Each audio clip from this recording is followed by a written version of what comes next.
Yan. Okay, magandang hapon mga kateknik. Meron pong dumating sa ating transban na inirereklamo niya ay nagkakaroon ng check engine yung kanyang sakyan. Ano po ito? Transban Okan. Photon transban. Okan na po yung kanyang makina. Ang reklamo ng may-ari dito,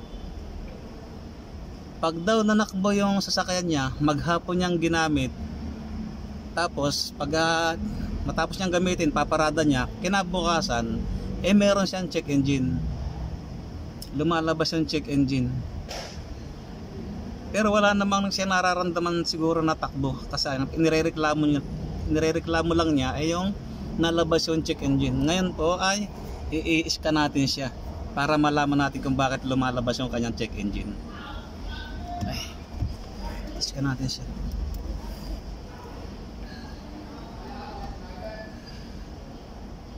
Scan muna natin siya para malaman natin kung ano yung kanyang problema.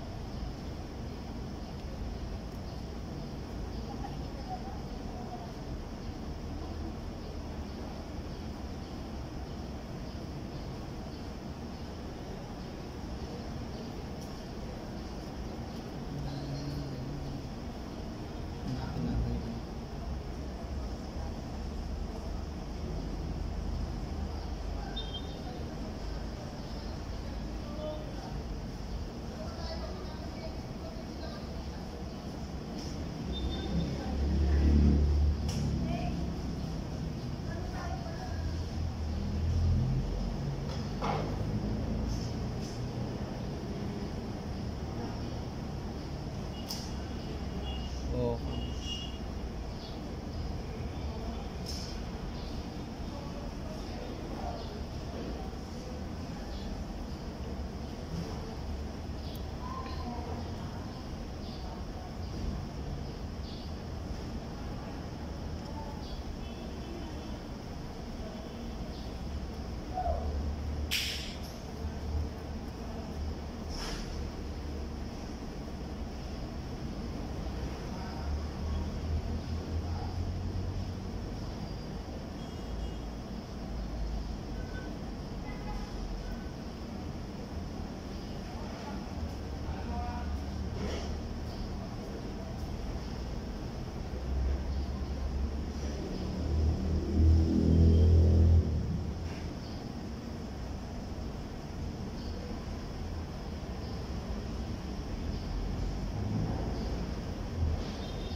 Ngayon mga kateknik, ang lumabas sa ano niya, kaya lang ano to history lang siya. Glow plug ang lumabas sa kanyang problema.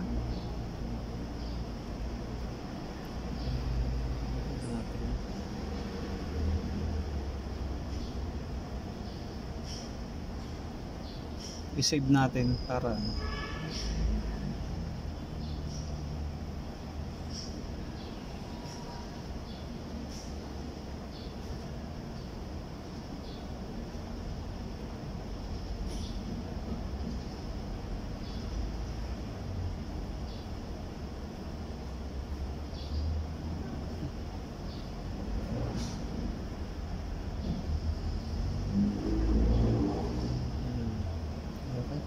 na-save na natin.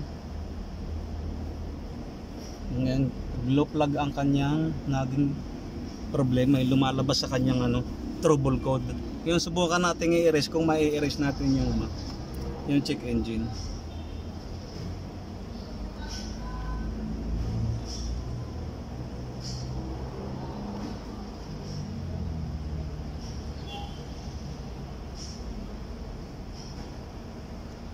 Okay na siya, na-erase na natin.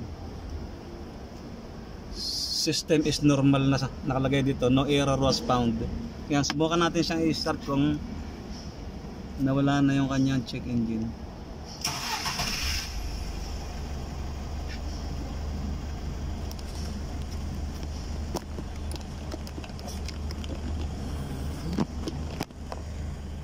Okay na mga kateknik ko. Makikita ba? Yan, makikita ninyo wala na siyang check engine. Pero meron siyang history na kailangang palitan yung ano. Meron siyang history na glow plug yung pinagmumulan, kaya siya nagkakaroon siya ng check engine. Malamang pag ang mangyayari nito, pagka bumalik uli yung kanyang check engine, magpapalit tayo ng glow plug. Ganun na mangyayari dyan. Kaya obserbahan pa natin to. Okay,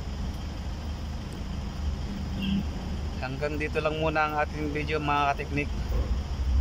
At obserbahan ko muna ito kung ano mangyayari kung babalik ulit yung kanyang check engine.